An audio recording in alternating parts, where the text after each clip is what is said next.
Всем привет, с вами Андрей, у нас NetHack. В этом выпуске я хотел рассказать про свитки. Через какую команду они читаются, какие виды бывают. Ну и, собственно, плюс-минус за каждый свиток. По крайней мере, что и делает из них благословленное состояние, нейтральное состояние и так называемое проклятое состояние. Чтобы прочитать свиток, нам надо нажать команду решетка и команду red.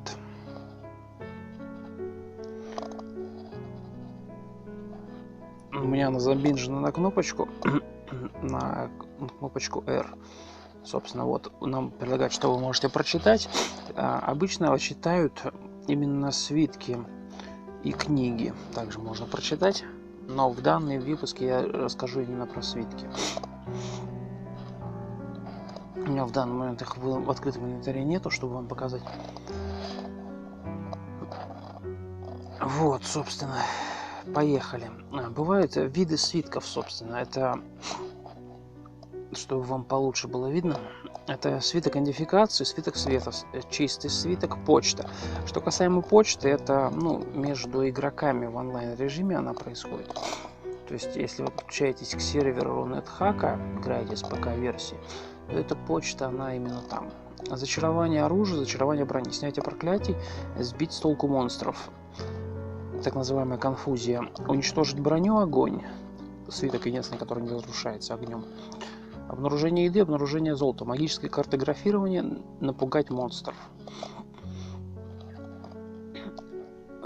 Телепортация, которую монстры чаще всего используют. Амнезия. Самый опасный свиток, из-за которых, по собственно, и не надо читать большую часть свитков. Создание монстра. Это создание большого количества монстров Земля. В основном можно использовать собакане, но нежелательно. В частности, очень удобно в собакане. Укрощение, так называемый тайминг. Очень удобный свиток. Зарядка, заряжает ваши так называемые платные предметы. Это могут быть как кольца на характеристики, также и палочки, и некоторые, получается, инструменты. Геноцид, очень важный свиток. Большое количество монстров просто с вами не будет встречаться благодаря этому свитку. Наказание, не самый это был приятный свиток, но от него можно избавиться. И вонючее облако, это по сути наступательный свиток, который кастует площадной урон ядом. Собственно, с видами свитков разобрались, идем дальше. Мера предосторожности при использовании свитков. Свитки, собственно, уничтожить броню, вам нужно снять с себя все ценное, все важные шлемы, перчатки, обувь, также остальную броню и наденьте, и надеть то, что вы хотите уничтожить. Огонь. Убрать все воспламеняющиеся предметы, свитки, книги, зелья и так далее. Да, зелья имеют тоже свойство прогорать, что очень опасно, они могут даже взорваться. На расстоянии не менее 1 квадрата и контейнер. Не читайте рядом с вами, когда домашнее животное, свиток огня. Зачарование брони. Зачарование брони. Снять любое оружие с зачарованием плюс 6 и выше. Почему? Потому что зачарование может быть так называемое bless, благословленное, и оно вам на плюс даст. Свиток земли. Зачарование оружия, это на плюс 6. Зачарование брони, снимите любую эльфийскую броню, зачарование плюс 6 и выше. Смотрите любую не эльфийскую броню с зачарованием плюс 4 и выше. Собственно, как вы правильно поняли, зачарование плюс 5 максимум для неэльфийских, а для эльфийских оно на плюс 7 это максимум. То есть вы можете это видеть благодаря этой таблице. Свиток земли. Носить жесткий шлем, не читать в собакане. Его можно читать в собакане, но вам будет штраф за удачу. Не читайте в места, где вас могут захватить валуны. Я по каждому отдельному свитку потом подробно расскажу в этом видео, но сейчас в общих чертах я постараюсь донести. Не читайте, когда рядом с вами домашнее животное, потому что это, скорее всего, убьет ваше домашнее животное. Телепортация. Не читайте, когда вы запутались или чтобы избежать переноса уровней. Телепортация имеет свойство переносить вас между уровнями, если свиток проклят. Прочтите на уровне без телепортации. Ну, опять же, свиток, если, например, в том же Собакане вы будете читать, вы не сможете его прочитать, потому что он вам просто не даст этого делать. Точнее, свиток истратится, но эффекта не будет. Наказание свиток. Способ избежать наказания. Собственно, ну, избежать наказания, это подразумевается то, что вы, как вам объяснить, сможете его снять. Свиток создания монстров. Как говорится, чтобы у вас была возможность с ними сражаться, либо сбежать, если их очень большое количество зареспаунится вокруг вас, вы будете не готовы. Свиток геноцида нельзя читать в замешательстве, это мгновенная смерть. А если кого геноцидить, по крайней мере, вы его прочитали, и вы первый раз, и вы не знаете, что это за свиток, выбирайте Кракена. Кракен опасный в воде, их легко убить на суше. Ну, сложно сказать, если вы не знаете кого. Но опять же, это имеется в виду, если проклятый свиток, и вы создали... Ну, проклятый свиток, он имеет свойство создавать монстров. Поэтому Кракен, как вы можете заметить, безопасный. Свиток амнезии. Никакие меры не защитят вас от этого свитка, и никогда не читайте его. Путаница ухудшает и без того плохие последствия этого свитка. То есть амнезия — это самый опасный свиток считается. Ну, не считая, конечно, геноцида, который вас моментально убьет. Укрощение. Не читайте, если проклят. И если, ну, так называемое благочестие неизвестно, не читайте рядом с мирными монстрами. Потому что мирные монстры на вас могут сагриться, если вы прочитаете это. Мирные монстры — это могут быть, например, торговцы, которые к вам всегда нейтрально относятся. Собственно,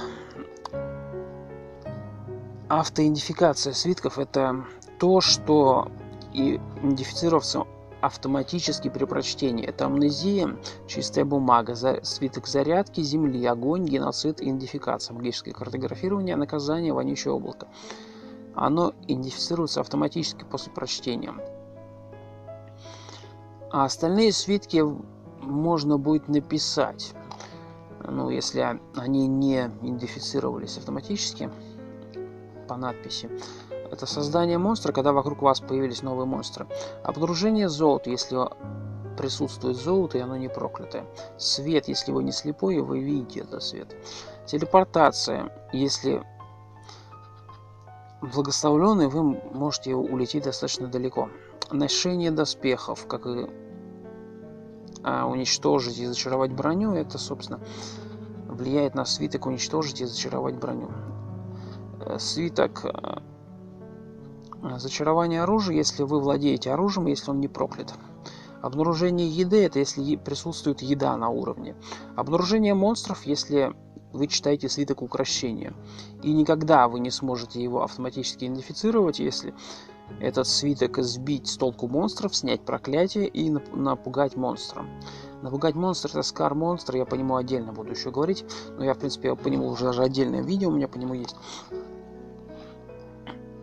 Достаточно лучший свиток против толпы, но его очень легко разрушить, поэтому не всегда он будет полезен использовать. Вот.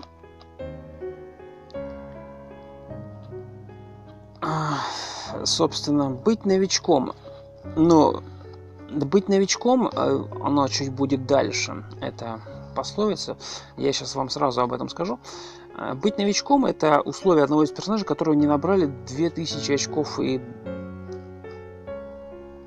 Ну, собственно, очков. Ну, что за очки? Спросите вы. Это так называемые очки в игре, которые, ну, вы получили за то или иное действие. У меня они не стоят очки, они стоят в большинстве случаев у рейтинговых игр. но принцип тут не меняется. То есть, ну, если вы сыграли, как говорится, вы только новичок, только запустили игру, то вы, скорее всего, будете игроком-новичком. Если вы сыграли там 2-3 игры, пусть даже и проиграли их, либо, наоборот, выиграли, то ежу понятно, что у вас будет больше 2000 очков, поэтому, собственно, на что влияет это? Ну, у вас просто, скажем так, не те сообщения будут выдаваться, не те чтения, то есть вам будет откровенно не то выдаваться, это будет влиять на следующее действие. Выполнение обнаружения золота, выполнение обнаружения неблагословленной еды, выполнение обнаружения объектов, выполнение обнаружения неблагословленных монстров, попытка с помощью хрустального шара узнать на уровне, где нет ловушек, собственно, обнаружить ловушки. Свитка зачарования брони, не нося доспехов, свитка уничтожения, не нося никакой брони, сбит с толку или нет. Чтение свитка зачарования оружия, не держа в руках никакого оружия. Ну, собственно, то есть это будет на это влиять, поэтому вам важно, чтобы ваш персонаж поднял сначала немножко уровень, так называемые очки, общие очки, за прохождение. То есть не с самого начала свитки стоит читать, а где-нибудь, не знаю, уровня с 5-го, с 6-го, когда ваш персонаж хотя бы какие-то очки. Это именно не очки опыта, это именно очки так называемые, как вам объяснить? За общее прохождение вам начисляются очки, то есть вы совершаете то или иное действие, поэтому это не очки опыта, а это общие очки, которые за все ваши действия будут начисляться. Но в большинстве случаев персонаж, который среднего уровня, то есть уровня, там, не знаю, ближе к 5-му, 7-му, то у вас, в принципе, достаточно уже количество очков, поэтому вы можете без проблем читать.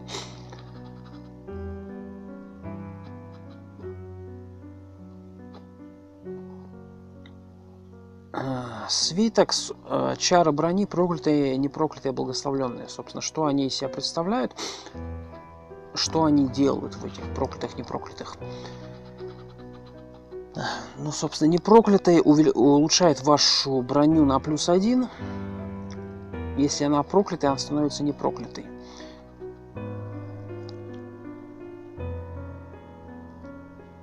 Если вы использовали собственно,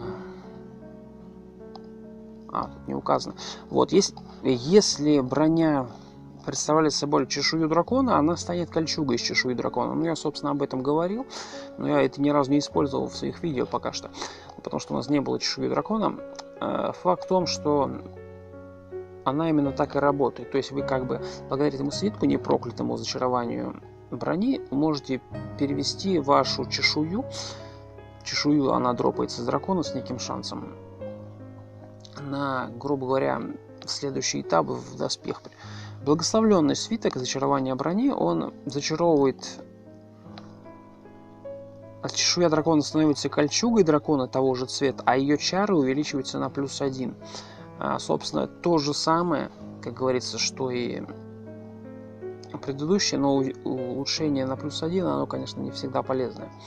Почему? Потому что если вы пожелали кольчугу из чешуи дракона, то она у вас +2 или +3 уже будет, соответственно. А там, как вы помним, максимальная 5. Соответственно, очень важно не перепрыгнуть. То есть +4 уже нежелательно дальше грейдить. Другая броня и шанс получить несколько степеней зачарования. Вот, собственно, степени зачарования от -3 до 9+ и выше. Что касаемо 9+ и выше, шанс практически нулевой. И это работает в основном на эльфийское снаряжение. Но я рекомендую как минимум до 7 грейдить.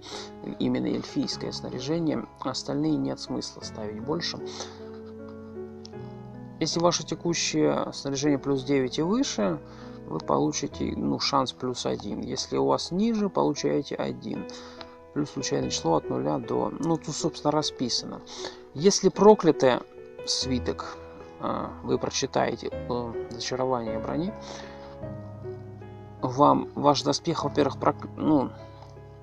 не доспех, а ваша часть экипировки проклянется, или предмет брони, будь то это шапка, ботинки, плащ, бронежилет и так далее, оно проклянется и потеряет 1 очко зачарования, то есть он станет, грубо говоря, -1. Если зачарование брони +3, ваша броня может быть уничтожена при прочтении проклятого свитка. Но безопасно можно зачаровывать, если это эльфийская, собственно, на +5 и выше. Броня может начать вибрировать от того, что вы ее прочитали. Ну, вас как бы предупреждая о том, что вы не... Как говорится, следующее прочтение уже будет критическое.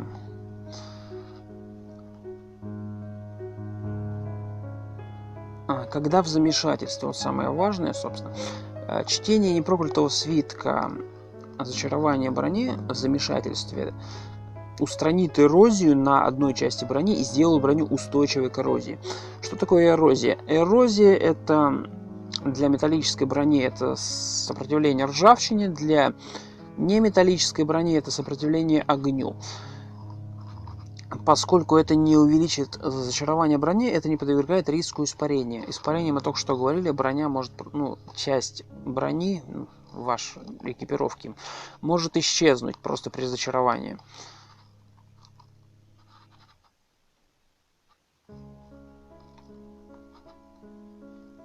Собственно, если свиток проклятый, не восстанавливает он, а наоборот удаляет в замешательстве. Если вы прочитаете, когда вы голый, то есть без брони, этот свиток, сила и телосложение подвергнутся испытанию и либо злоупотребляются. Собственно, нежелательно читать его проклятым.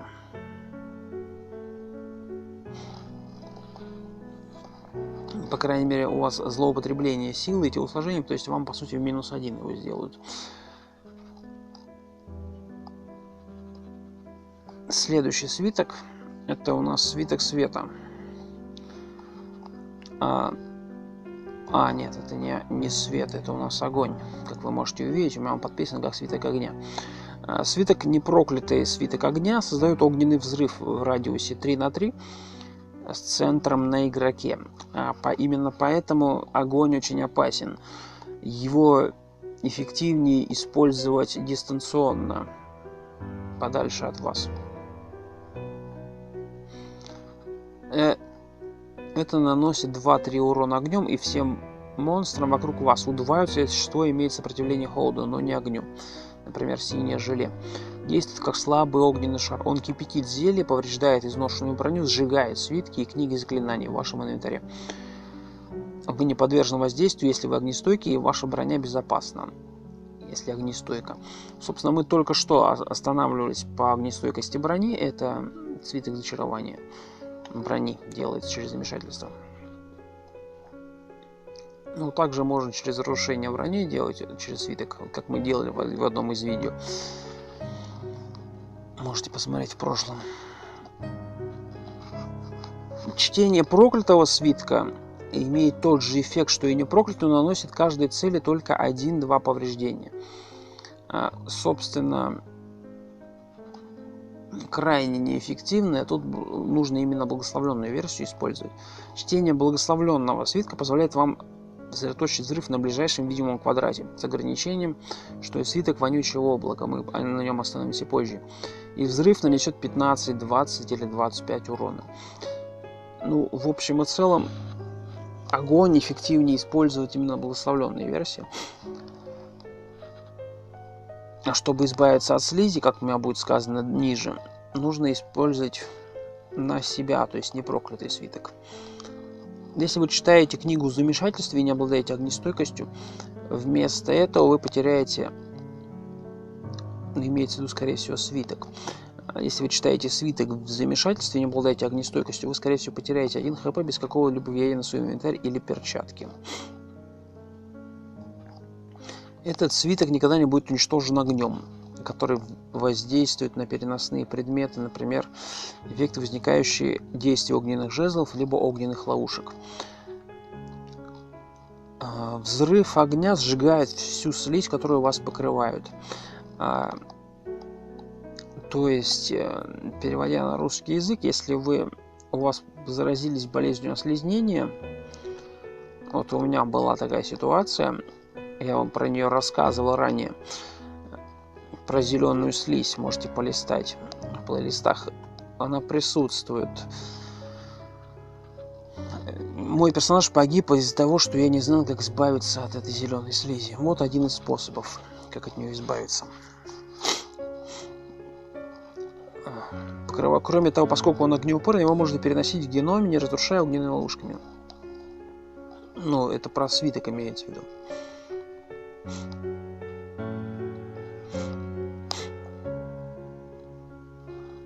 Собственно, свиток ядовитого облака. Свиток ядовитого облака при прочтении автоматически определится и предложит вам выбрать квадрат на карте подземелья. Свиток предлагает сосредоточить облако ядовитого газа, который вокруг выбранного квадрата. Размер урона зависит от красоты свитков. Ну, то есть это благочестие свитков. Это будь то благословленный, непроклятый, либо проклятый свиток. И для успешного размещения облака выбранный квадрат должен находиться видимым и находиться в пределах 5,6 клеток. 6 плиток. Ну, это, скорее всего, клеток подразумевается. Но выбор квадрата за пределами этого диапазона печати сообщений и использование свитка без какого-либо другого эффекта. Ну, это, скорее всего, он просто вокруг вас его включит, что очень плохо будет, если вы не за пределами. Благословленные свитки создают большое облако, наносят большой урон. Проклятые создают меньшее облако, наносят меньше урона. Чтение свитка на начальстве не меняет эффекта. То есть в любом случае облако будет. Вопрос, какого размера. То есть вы можете на скриншотах увидеть, какой размер облака будет. Будь то проклятым, не проклятым свитке. И, собственно, размере облака. Также присутствует срок жизни этого облака. Срок жизни также зависит от блаженства. Общий срок жизни облака 4-6 ходов для проклятого, 6-8 для непроклятого и 8-10 для благословленного свитка.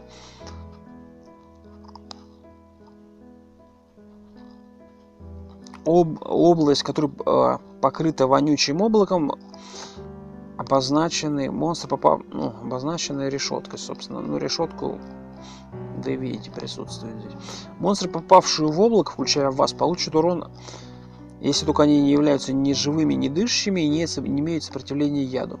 И будут ослеплены, если у них есть глаза. То есть, если вы попадете в это облако, вам нужно иметь на себе повязку на глаза и сопротивление к яду.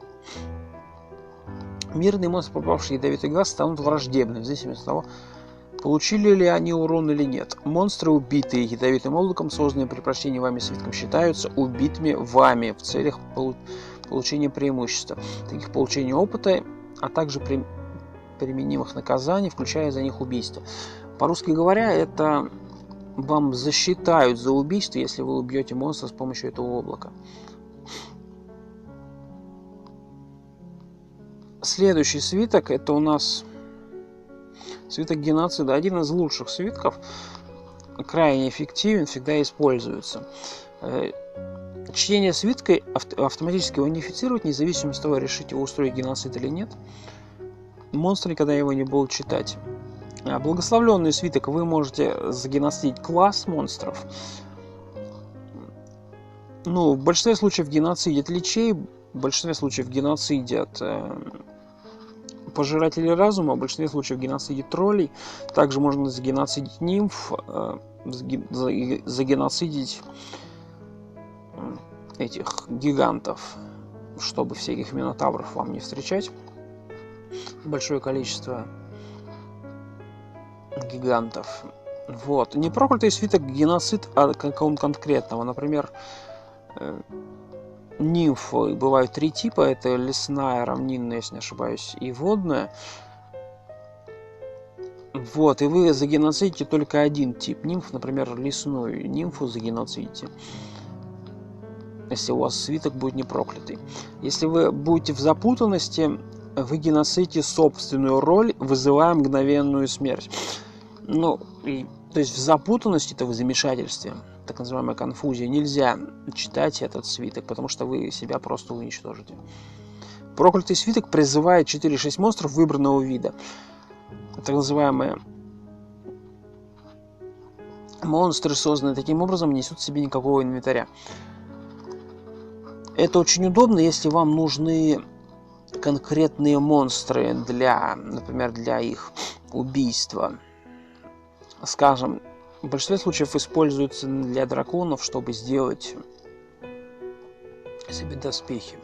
Но опять же, вы должны быть готовым сражаться с 4 или 6 монстрами вокруг вас, которые вы пропишете. Поэтому призывает 4-6 враждебных игроков монстров в вашей роли.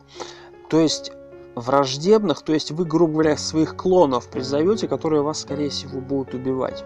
Причем они враждебные.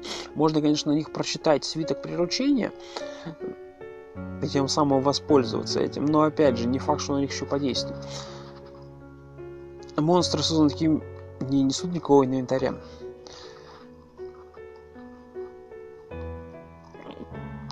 Чисто теоретически можно их приручить потом, то есть сначала проклятый этот, но опять же это надо все тестировать, и поэтому не факт, что еще получится.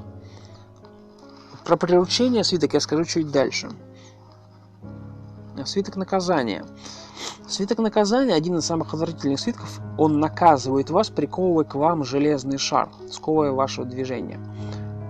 То есть у вас, скорее всего, будет сниженная скорость. Собственно, благословленный или смущенный нет эффекта. Если вы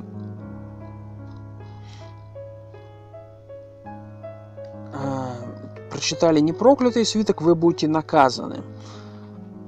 Если вы в смущении прочитали, то есть либо уже были наказаны, вес шара будет увеличиваться на 160.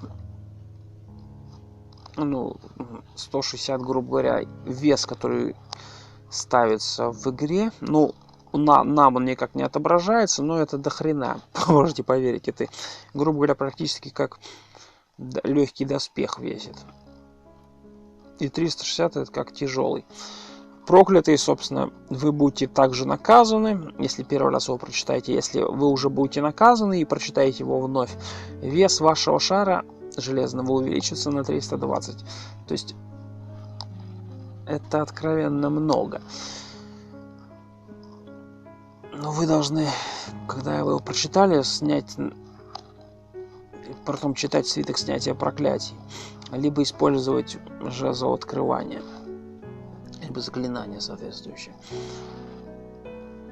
чтобы избавиться от этого шара. Можно, конечно, с помощью этого шара покачать силу, но это такое себе.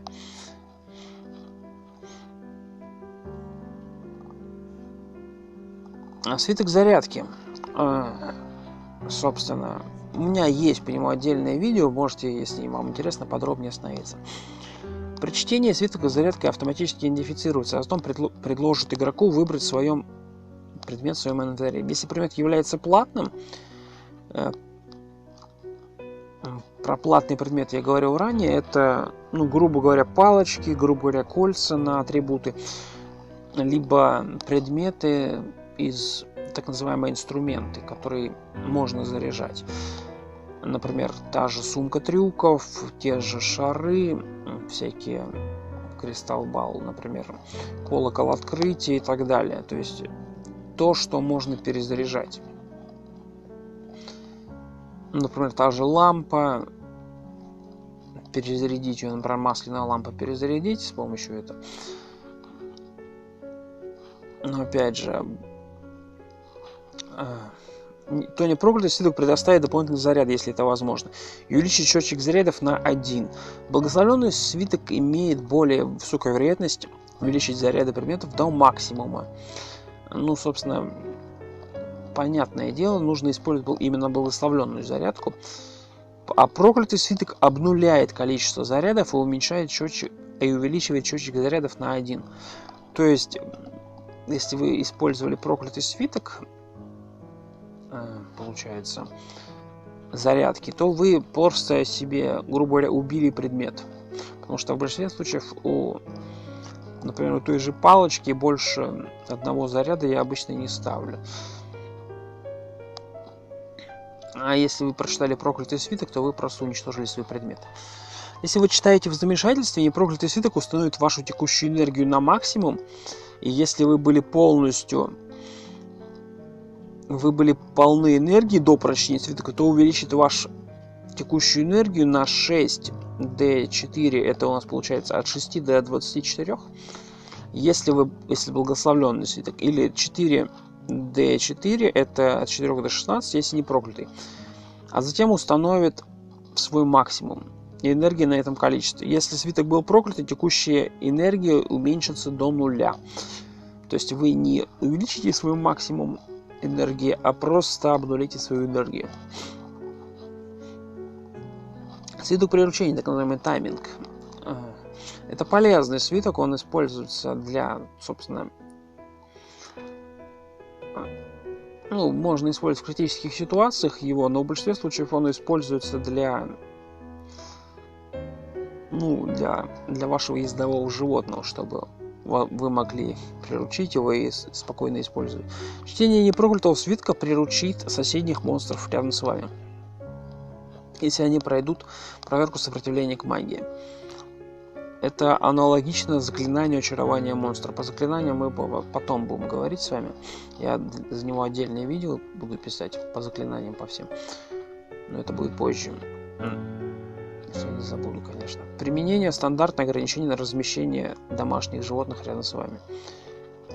Эффект приручения усмирит любого враждебного монстра, который раньше был мирным. Будь то владельцы, либо священники. То есть, например, если владелец на вас, откровенно говоря, зол, то есть вас атакует, вы должны к нему подойти, нежелательно, конечно, подходить, и прочитать свиток приручения, тем самым он станет мирным для вас. Вместо этого чтение проклятого свитка превратит соседних монстров мирных во враждебных. То есть, например, тот же торговец, например, владелец магазина, он для вас будет сразу враждебный. То есть, как только вы этот свиток проклятый прочитаете. Чтение свитка в замешательстве увеличит дальность вышеуказанных эффектов до 5 квадратов от вашего местоположения. Это очень полезно именно, и этот свиток нужно читать именно в замешательстве, потому что он будет крайне эффективен именно там, в том числе и за стенами.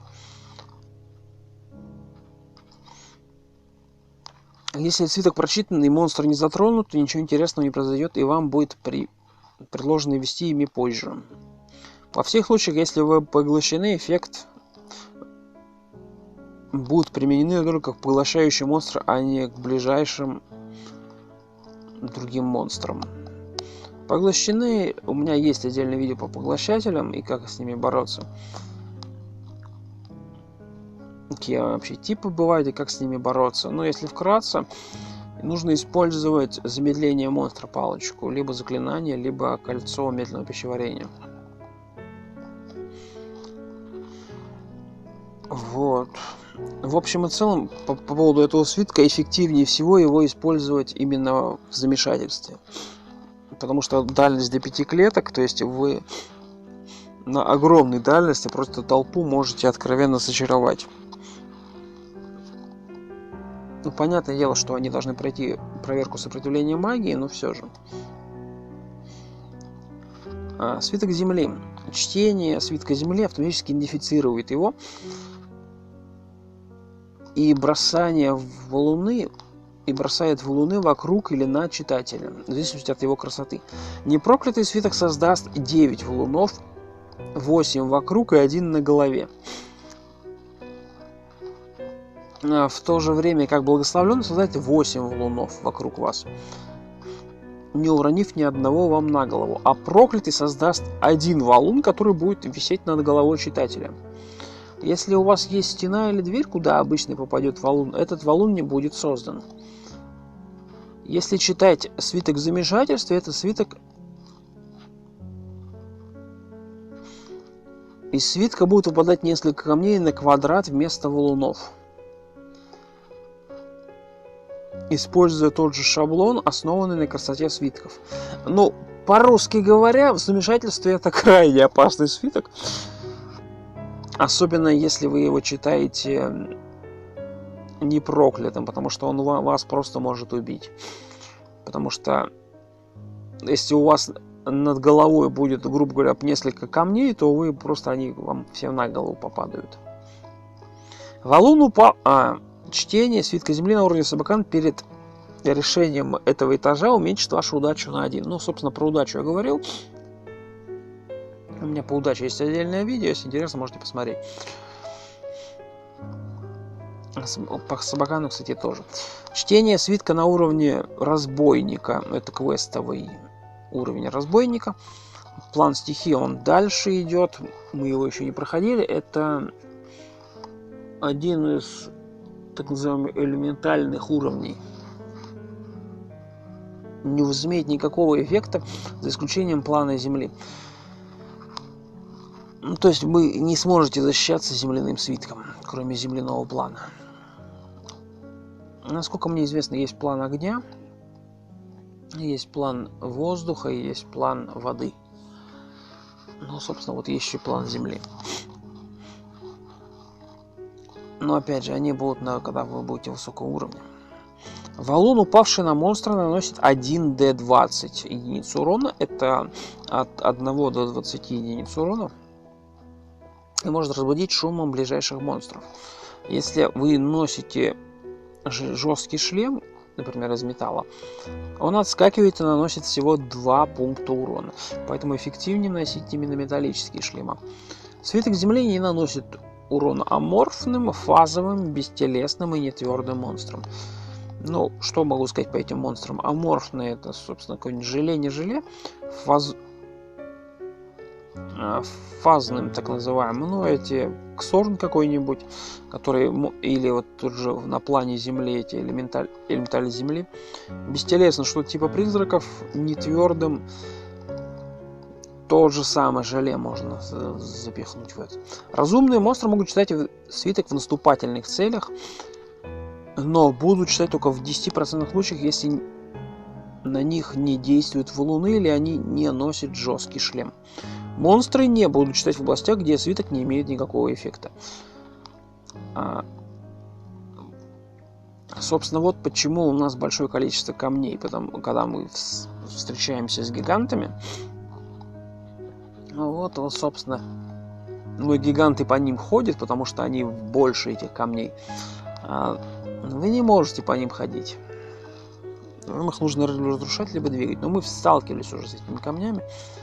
Если интересно, можете посмотреть. Остров Медузы, мы до него еще не дошли. Он, кстати говоря, с 21 по 28 уровень будет. Свиток амнезии. Когда вы читаете свиток амнезии, у вас есть шанс забыть до 25% всех известных карт и уровней. И отдельный шанс забыть до 25% из идентифицированных объектов. Вы забываете все ловушки на своем текущем уровне, кроме тех, в которых вы застряли. Забывайте, наказаны вы и злоупотребляете своей мудростью. Если это приведет к тому, что вы забудете идентичность самих свитков амнезии, они будут идентифицированы повторно после изучения, и идентичный свиток происходит после разрешения эффектов чтения. То есть вам нужно будет и свиток амнезии заново идентифицировать. Если свиток не благословлен, вы забудете одно из от 1 до всех известных вам заклинаний. В замешательстве выбранное число дважды и получается ухудшает результат. То есть вы заклинания, скорее всего, все забудете. Либо большую их часть. Однако удача может уменьшить это число. Удача — один из параметров, который очень сильно влияет на игру в целом. Поэтому, если у вас высокая удача,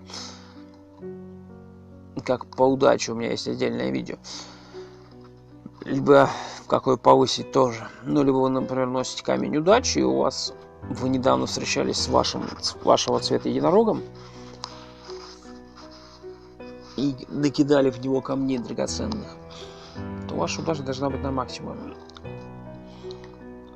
Шанс варьируется от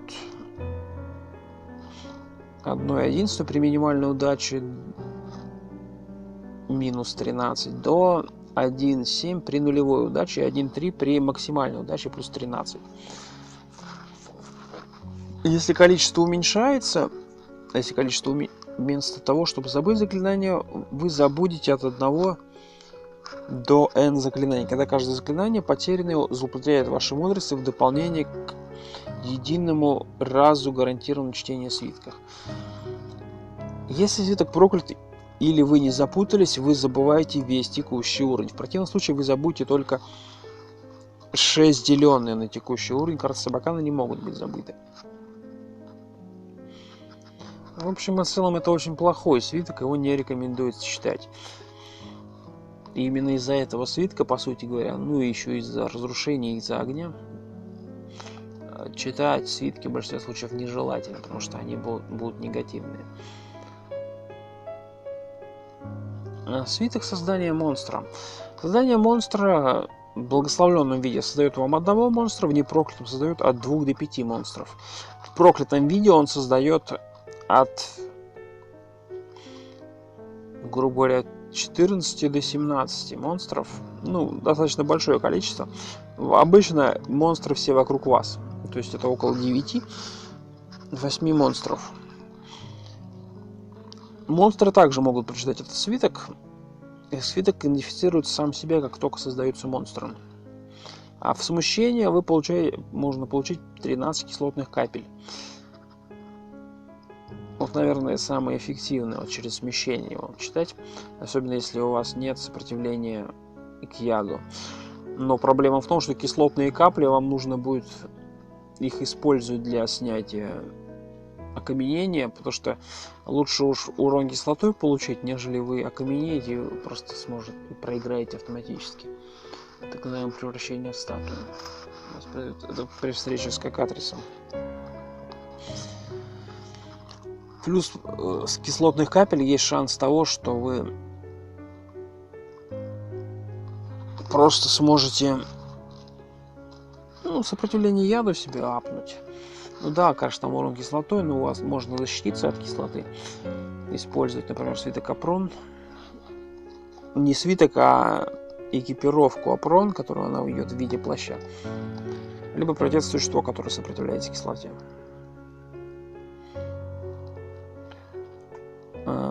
Собственно, свиток отпугивания монстра. Так называемый Скар монстр. Он всегда будет присутствовать на уровне Собакана и будет присутствовать на последнем. И на уровне замка он будет присутствовать вместе с палочкой желания, сундуком. Именно так его можно идентифицировать.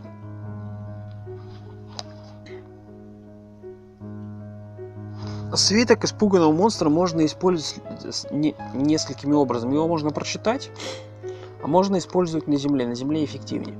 Чтение непроклятого благословленного свитка заставит монстров в пределах вашей видимости бежать, зависит от показателя магического сопротивления каждого монстра. То есть монстр может сопротивляться у него. Чем выше, собственно, статы магического сопротивления, тем больше шанс того, что он будет сопротивляться.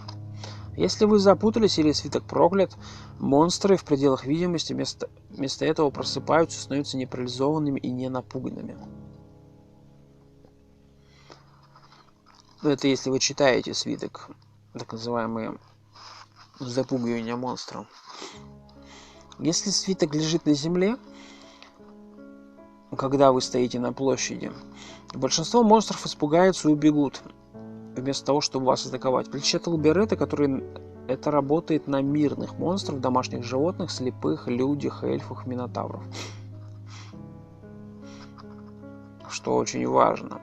Потому что, например, на людях это практически не работает. На слепых, кстати, тоже это не должно. Нет. на слепых это не работает, потому что они не видят самого свитка, как и надписи Элберета. На эльфов, вот Минотавра, кто бы знал, а? У меня один из персонажей погиб именно от рук Минотавра. Почему? Потому что я прожал Элберета, а оказался Минотавр не видит Элберет. Я просто, честно, лежал от восторга. У меня просто Минотавр забил. А я еще тогда попал в ловушку. Короче говоря, ситуация была не крайняя. Я бы знал, я бы, наверное, конечно, свиток Скармонстра. И пускай он бежит. Это также работает в геном и в конце игры. Монстры, напуганные этим свитком, не будут ходить по нему, если только они не слепые. Вот, собственно, о чем я говорил. Не люди или не Минотавры.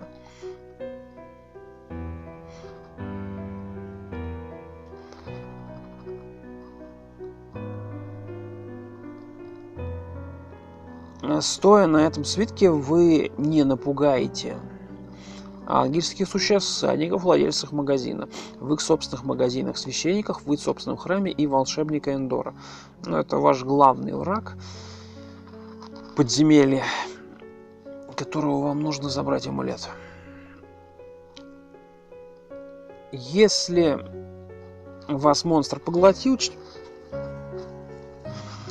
падение свитка испуга не приведет к изгнанию вас. Ну, по поглощателям есть отдельное видео, можете посмотреть. Я на них останавливаться не буду. Блаженство распад. Когда вы подберете благословленный свиток, он станет непроклятым. Если вы попытаетесь подобрать непроклятый свиток,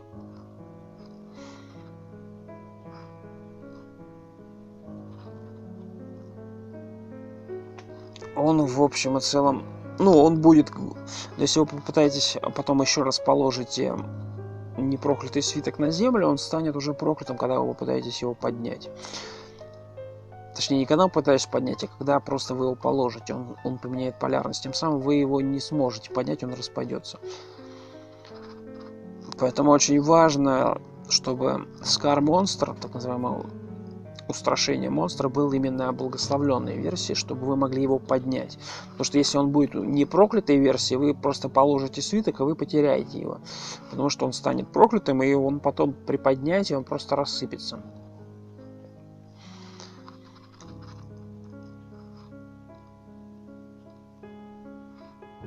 И свитки у вас не будут суммироваться с другими свитками похожего типа, так называемый Скармонстр.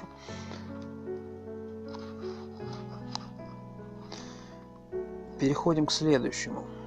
Свиток телепортации. Когда свиток благословлен, вас спросят, хотите ли вы телепортироваться.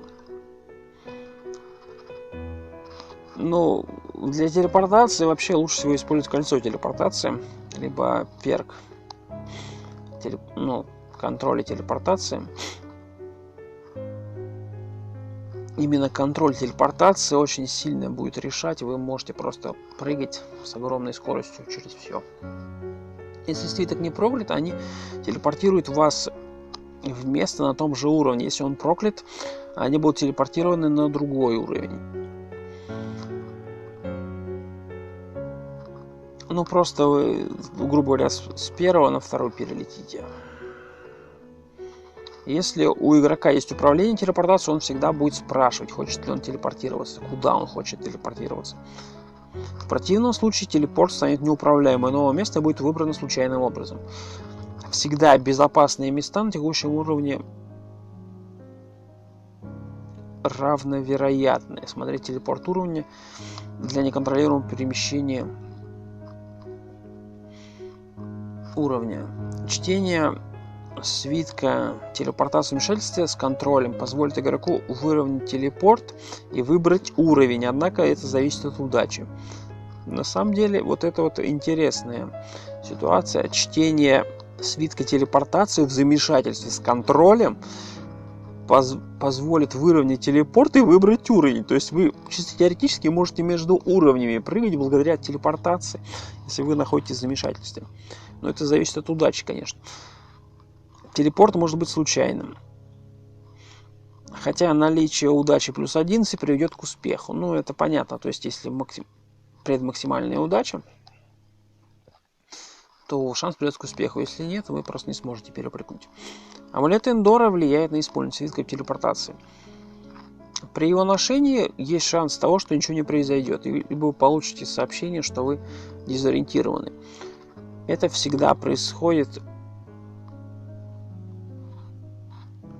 Если вы пытаетесь перейти на уровень, неся амулет. Попытка телепортироваться на уровне без телепортации, таком как собакам, придет сообщение теста силы, вам мешает телепортироваться. Чтобы все попытки телепортироваться потерпят неудачу. Свиток обнаружения золота. Чтение непроклятого свитка обнаружения золота. Вы обнаружите золотые монеты, золотой големов, любое золото, спрятанное в контейнерах. Также закопанные, замурованные в скале. Благословленного свитка обнаружат предметы из золота. В настоящее время единственный предмет, который можно сделать из золота, это золотое кольцо и канделябр призыва. Канделябр призыва — это квестовый предмет, который, насколько мне известно, падает с Влада Дракулы. Чтение свитков обнаружение золота в вмешательстве вместо этого обнаружит ловушки, что очень полезно. Прям, я бы даже сказал, крайне полезно. Из-за этого чисто теоретически этот свиток даже можно и оставлять. Если свиток не был проклят, все ловушки на уровне будут показаны игроку в виде символа. Ловушка. Либо 2 стрелочки соответствующего цвета, соответствующего ловушки. По ловушкам есть отдельное видео. Если свиток был проклят, вне зависимости от того, запутались вы или нет, все ловушки на уровне будут отмечены знаком золота. Как если бы свиток обнаруживал золото. В общем и целом, эффективнее всего читать свиток в замешательстве обнаружения золота, чтобы обнаружить ловушки. Золото, оно, конечно, не сильно важно, но факт остается фактом. Тут хорошее. Для обнаружения ловушек это очень полезно, особенно на высоком уровне. Это крайне полезная вещь. Свиток магической карты. В благословленной версии он откроет вам весь уровень и все секретные двери откроет. В непроклятой версии он откроет вам весь уровень просто. В проклятой версии или сбитым с толку он вам откроет от 1 до 7 квадратов уровня. Неотображаемые уровни, это, собственно, они указаны ниже. Вы запутаетесь на 1 и до 30 или более ходов. То есть это долина мертвых, святилище Молоха, астральный план. Один из вариантов конечного уровня шахт, но это так называемый Майтаун и туда ниже.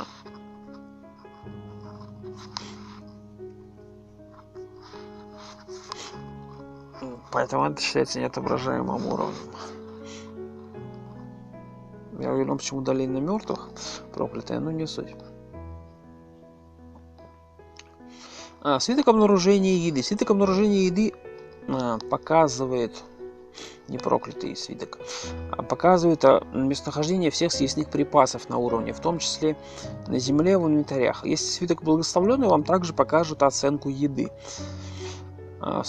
Про оценку еды позже. Если свиток проклятый, вы запутались, вне зависимости от статуса его благочестия, так называемый благословленный проклятый, либо нет, вместо этого вы обнаружите зелье, что, кстати говоря, полезнее, чем еда.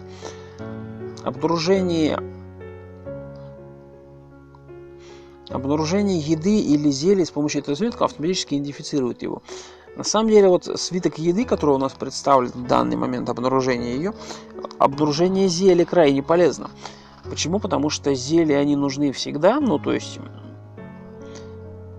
и благодаря этому свитку, а конкретнее, либо вы запутались, и у вас есть любой из свитков, не проклятый или благословленный, либо вы свиток проклятый, и вы просто обнаружите зелье.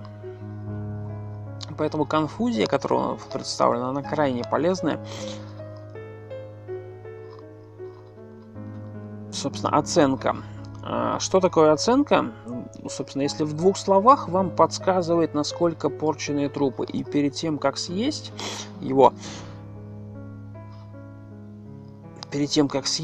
вам, собственно, оценка еды — это внутреннее свойство, которое встречается в Надхак и достигается путем чтения благословленного свитка обнаружения еды или произнесения заклинания обнаружения еды при уровне навыков или выше в заклинании гадания. Гадание. Это гадание, наверное,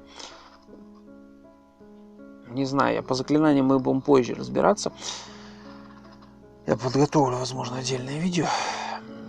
Эта функция предупреждает вас о приеме пищи, которая оказывает вредоносное влияние. И дает вам возможность прекратить прием пищи или продолжить ее, что очень полезно. То есть оценка еды, она вас предупредит о том, как, например, вы мирных животных атакуете, так называемый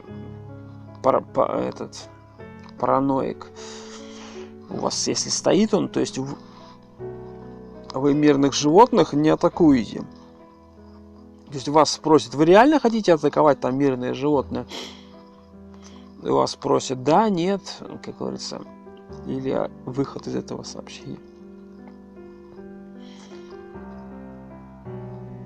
Собственно, к чему, вообще, какие бывают следующие предупреждения, какие они вообще бывают. Это, собственно, очень старые трупы, оставленные нежитью. Они испорченные, они имеют срок годности уже 50 плюс ходов. Еду нужно есть именно до 50 ходов. 50 плюс ходов, уже еда считается порченной. Нежить, она всегда испорченная, потому что она уже устала, откровенно. Те, кто вызывают окаменение, это медузы, но медузу есть нельзя ни в коем случае, кокатрисы, либо птенцы шикатрисы, так называемые. Иметь устойчивость к окаменению, ее, по сути говоря, практически невозможно иметь. Исключение, если только вы кислотное существо, но в большинстве случаев ее невозможно иметь. Иметь похудение, может вызвать похудение, это если есть зеленую слизь. Собственно, кто бы знал, что эту зеленую слизь нельзя есть. Но факт в том, что вы превращаете зеленую слизь, либо носите амулет неизменности. Амулет неизменности — хорошая вещь, то есть вам не смогут изменить вашу форму. То есть, например, вы обратились в человека, и вы не сможете изменить, пока вы носите этот амулет. Трупы могут быть гнилыми. Трупы или некоторые съестные припасы определенного возраста. Погнили, может быть устойчивым к болезням. А что касаемо устойчивости к болезням, я ее встречал только у этих так называемых хилов, они называются целители. У других я ее не встречал. Гнилые из-за возраста, это в большинстве случаев яйца. По крайней мере, я именно, либо банки. То есть, когда очень большое количество времени. Но, по идее, банки-то не гниют, да, но яйца, они имеют свойство гнить, поэтому яйца вообще нежелательно держать. Особенно, если вы их нашли очень давно. Может быть ядовитый. Все ядовитые монстры, и чтобы не отображалось, нужно иметь устойчивость к яду. Нарушить диетическое поведение монаха. Не вегетарианские продукты питания, если ты не монах. Может быть кислым. Все кислые монстры имеют кислоустойчивость. По кислоустойчивости, честно говоря, опять же, скорее всего, кислотный монстр, но опять же, он вряд ли сам себя будет есть, поэтому сложно сказать. Но опять же, кислоустойчивость также можно получить, если у вас сопротивление кислоте есть. Это плащ Апрон, собственно, один из плащей, который дает сопротивление к яду и сопротивление к кислоте. Но опять же, его только найти можно. Можно, конечно, пожелать, но это уже совсем другая история. Может быть... Так, перелистываем немножко. Может быть нержавеющим, если обратиться в ржавого монстра. Нержавеющие металлические предметы, не ржавый монстр. Собственно...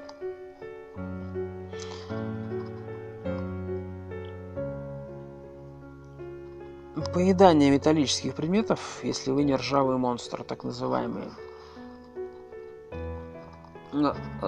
металлические ксорны, всякие. Также металлические предметы едят это серая слизь. То есть такие вот монстры, которые прям мерзкие. Но в большинстве случаев ксорны идет. Может нарушить вегетарианское поведение. Не вегетарианское, но вегетарианские трупы или трупы животного происхождения. Драконья шкура, воск, кость. Едите другие невегетарианские предметы питания, предупреждение об ошибке или нарушит уже поведение. Но опять же, если вы едите драконью шкуру и так далее, то вы явно превратитесь в то существо, которое может это есть, потому что обычная форма, которая у вас изначально присутствует, она не может есть их. Тем самым вы должны превратиться в то существо, которое смогло бы съесть эти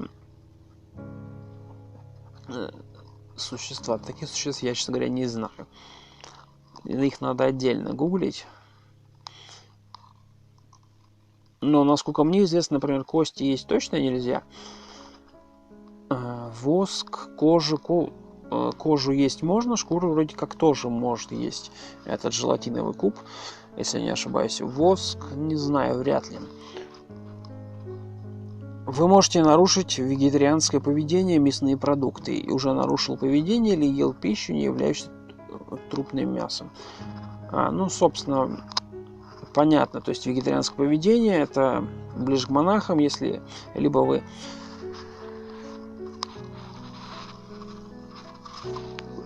чтобы, как говорится, через вегетарианское поведение, это больше всего к монахам туда. На других оно особо не распространяется. Оценка продуктов не предупреждает о следующих вредных последствиях. Задыхаясь от переедания, если вы задохнетесь от переедания, вы сдохнете. Чтобы этого не произошло, ваш персонаж погибнет. Амулет магического дыхания нужно использовать, на себе одеть. Смерть от поедания трупа всадника. Мы с ними не встречались, но их есть нельзя. Галлюцинация от поедания определенных трупов, например, желтой плесени.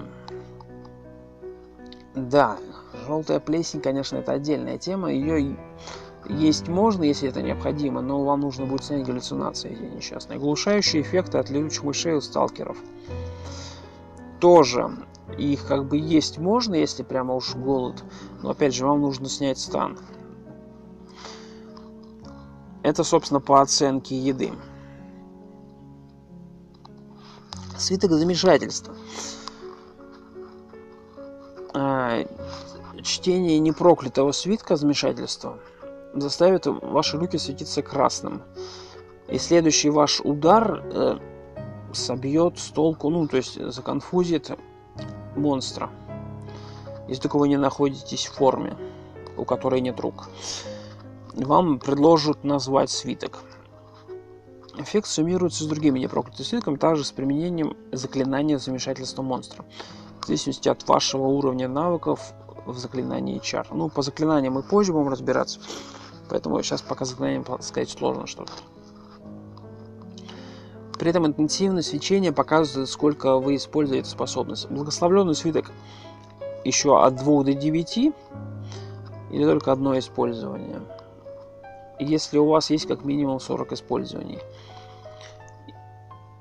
А непроклятый добавляет еще одно использование. Чтение проклятого свитка замешательства вместо этого приведет вас замешательство на срок до 100 ходов. И то же самое произойдет, если вы читаете неблагословленный свиток, уже будучи в замешательстве. Чтение благословленного свитка в состоянии замешательства вместо этого излечит ваше замешательство. Если вы превратитесь в любую форму, не являющуюся так называемым монстром-собачкой,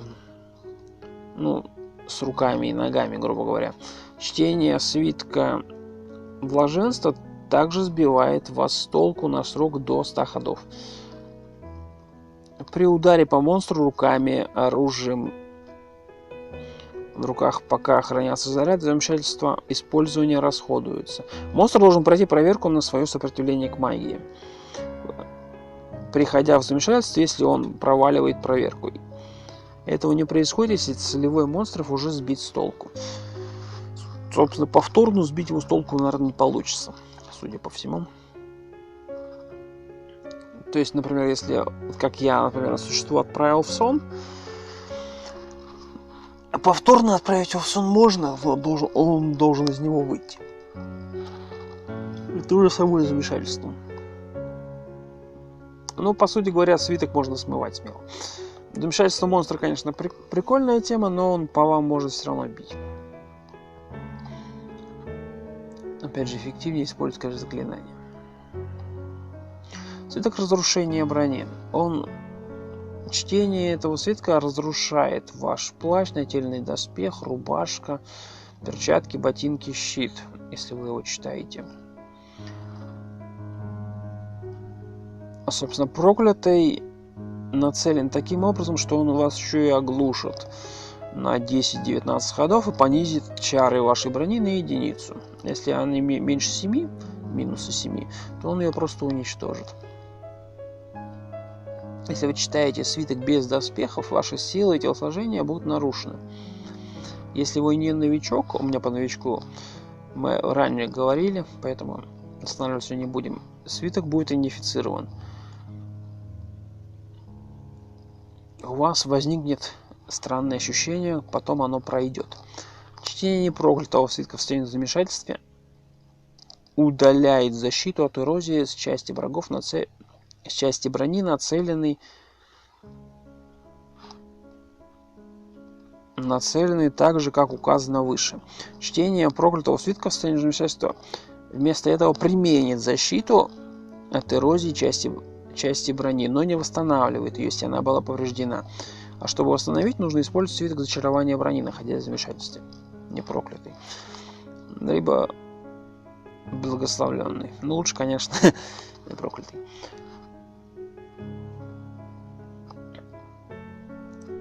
Ну, собственно, по зачарованию, по постановке защиты от эрозии, мы говорили об этом ранее, если интересно, можете перемотать на свиток зачарования брони. Мы на этом останавливались. Если вкратце, это ваши доспехи, если они металлические, не будут ржаветь. Если они не металлические, а, например, тряпочные, либо кожаные, они не будут подвержены огню. Свиток снятия проклятий. В проклятом версии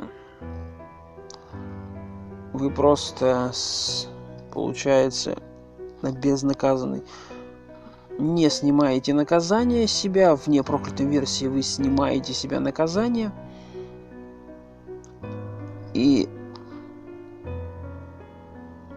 снимает наказание и снимает проклятие со всех экипированных предметов и магнитов. Со всех проклятых предметов, экипированных и магнитов. Ну, собственно, магнит в большинстве случаев это говорит о том, что это камень. Камень веса, так называемый. Если в смущении, так называемая конфузия, это отменяет наказание, удаляет идентификацию так называемой полярности, то есть это благословленный, непроклятый, проклятый. Со всех экипированных предметов и магнитов также случайным образом проклинает, благословляет непроклятые экипированные предметы, либо проклинает. Благословленный свиток снимает наказание и снимает проклятие со всех предметов, проклятых в открытом инвентаре. Именно в открытом. То есть, если у вас предметы находятся в сумке, то он никак на нее не взаимодействует. А если вам нужно для этого достать из сумки. Также в смущении освобождает наказание, удаляет идентификацию из вашего открытого инвентаря и случайным образом проклинает и благословляет предметы, не проклятые в открытом инвентаре. Сомнительное решение. Почему? Потому что очень опасно может быть, особенно если он проклянет. Если вы не прокляты, чтение этого свитка снимает проклятие с предметов, которые вы носите в руках или просто носите. магнитов, использованных поводков, а также штабелированного оружия или боеприпасов в вашем колчине. Если свиток благословлен, вместо этого он снимет проклятие со всех проклятых предметов в вашем основном инвентаре, но не в сумке. Если, получается, свиток проклят, он не снимет и не добавит проклятия с какими-либо, а вместо этого распадется, вне зависимости от блаженства. Он также положит предмет любому наказанию, разрушив цепь и оставив железный шар. Ну, наказание это оно можно получить через свиток наказания, но опять же это сомнительное решение его получать, поэтому. Если читать замешательство, каждый из затронутых вами непроклятых предметов имеет 20% шанс благословиться или стать проклятым. Благословленные и непроклятые сохраняют свою красоту и не влияют на наказание. Как и в случае с неспуганным чтением, неспутанное чтение непроклятого свитка влияет только на ваши предметы, которые вы носите или владеете. Ну, владеете, носите, это, собственно, у вас вы одетые предметы, одели на себя, а владение это получается то, что у вас находится в руках в данный момент. То есть так можно снять с любого предмета, по сути говоря, снять. Вот, например, есть у вас, я не знаю, проклятая сумка, грубо говоря. Не знаю, вы хотите снять с нее проклятие. Конечно, для этого используется зелье святой воды в основном, но можно использовать свиток снятия проклятия неблагословленное, и вы просто берете эту сумку в руки через W маленькую, взяли в руки, она проклятая, да, но вы прожали потом свиток снятия проклятий, и у вас она снялась. Также по такому же принципу работает через заклинание снятия проклятий, то есть вы, по сути, можете со всего инвентаря снять проклятие, вам только главное, чтобы магии хватило. Ну, по магии мы останавливаться не будем, поэтому нет смысла сейчас о ней говорить. В данный момент мы говорим о свитках.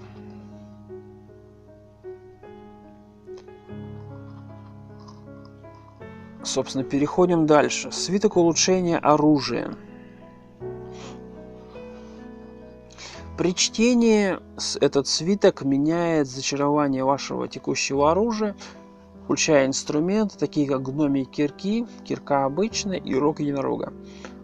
Если вы владеете стоп-оружием, свиток повлияет на все из них одновременно. То есть, например, у вас есть, не знаю, грубо говоря, 10 кинжалов в колчине лежит, в так называемом квикере, и у вас все 10 кинжалов будут, например, зачарование, ну, грубо говоря, у вас 0 было, а стало +1, если вы прожали свиток улучшения оружия. Не проклятый на +1. У нас получилось. Прочитав свитков, вы автоматически определите его, если он используется на оружие, о зачаровании, которое вы знаете. Если зачарование оружия неизвестно, эффект свитка тот же, но вместо автоматической идентификации вам предложат назвать его свиток. Непроклятый свиток идентификации всегда будет увеличить ваше зачарование текущего оружия на 1 балл. Проклятый уменьшит зачарование на 1 балл. Благословленный свиток может зачаровать ваше оружие более чем на 1 пункт в зависимости от текущего зачарования. Проклятое оружие, зачарованное после прочтения этого свитка, станет непроклятым. Использование непроклятого свитка на зубе червя, ну, червяк его дропает, он превратит его в крестнож. Крестнож — это метательное оружие, считается этим, как оно называется? Считается не кинжалом, а, ну да, книфер, ножом считается. А использование проклятого свитка на превратит его крестножие обратно в зуб червя. Ну, собственно, то же самое, что и с кольчугой и чешуей дракона. Если вы... Принцип похожий, только тут на зубе червя она превращается и обратно. Если вы читаете свиток чар для оружия, не владея оружием или оружейным инструментом, вы будете тренировать свою ловкость или злоупотреблять ею, если свиток проклят. Полезный свиток, даже можно тренировать свою ловкость. Для монахов это крайне полезная вещь. То есть даже можно, в принципе, читать, не владея оружием, что очень полезно будет. Благословленный свиток, собственно, улучшение оружия, он повысит вам чары. Если у вас чары от минуса 5 до минус 3, он повысит до 4 благословленный. От минуса 2 до плюс 2 он повысит до плюс 3. От 3 до... От плюс 3 до 5, до плюс 5, это до 2 повысит благословленный свиток. А от 6 до 8, это грубо 2 плюса, на единицу, если оружие не испарится. Но в большинстве случаев оружие имеет свойство испаряться, поэтому будет очень опасно, если вы вкладывались все в оружие. Лучше не докачать оружие, чем перекачать его, и оно испарится. Если текущее оружие равно 5 плюс 5 и меньше, вы прочитали благословенный свиток, свиток добавит 1 к 3 минус текущее зачарование, деленное на 3 очкам. Если текущее зачарование 6 или выше, благословленный свиток будет себя вести так же, как и непроклятый свиток. Оружие, текущая зачарованность которого плюс 5 или меньше, можно безопасно модифицировать дальше. Оружие с плюс 6 или выше будет иметь шанс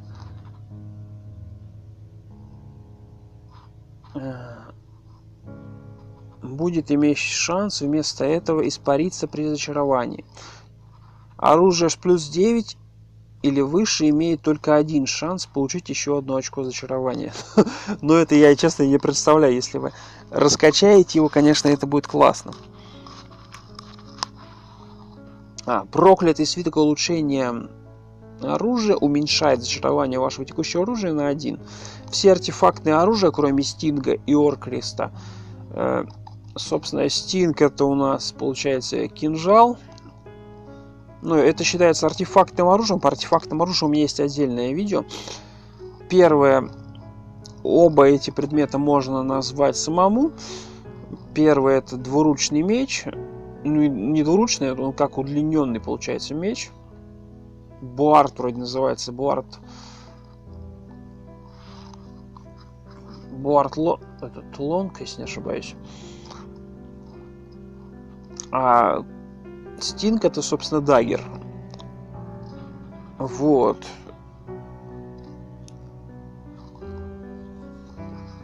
Но Оркрист, он в основном эффективен против орков.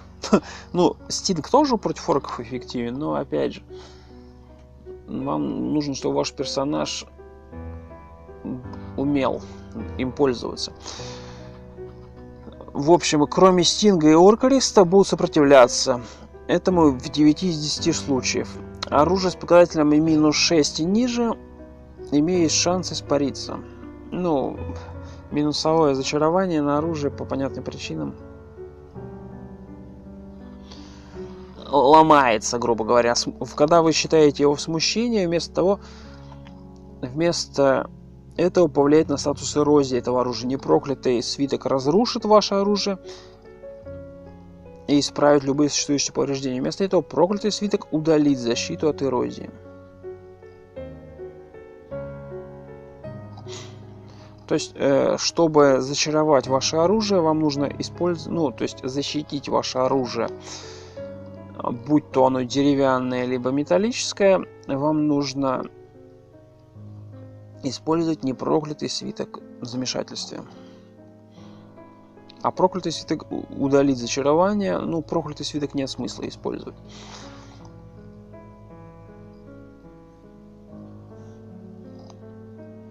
Свиток света. Чтение непроклятого свитка света создает вокруг вас постоянный свет. Непроклятый свиток создает свет в радиусе 5 клеток. Благословленный создает в радиус 9 клеток. Вместо этого чтение проклятого свитка затемняет область до 5 клеток вокруг вас.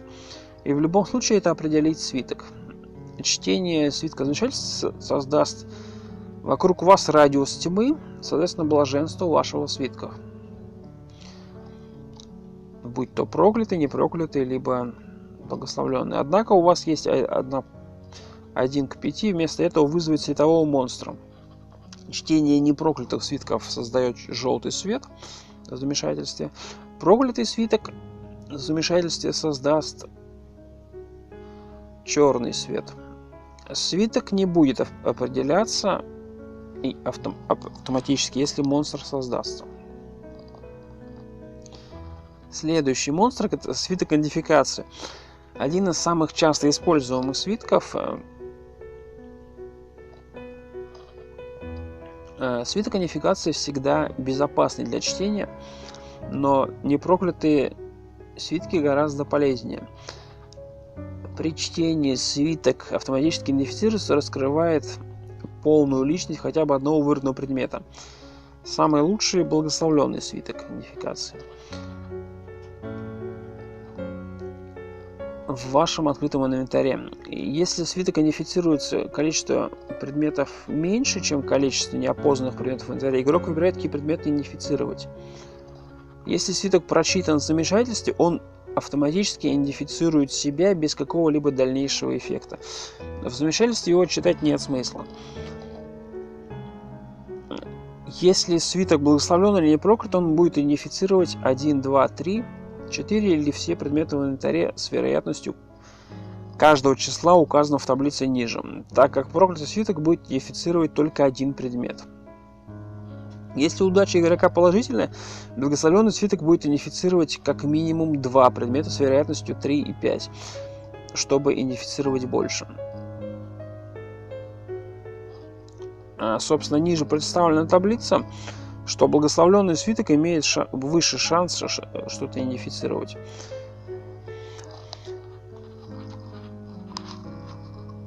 В частности, все предметы. А вот непроклятого шанс очень маленький идентифицировать все предметы. И если, конечно, вам повезет, то вы идентифицируете. Но шанс не такой большой. Собственно, все. На этом мы закончили по свиткам. Всем большое спасибо за просмотр. Всем пока.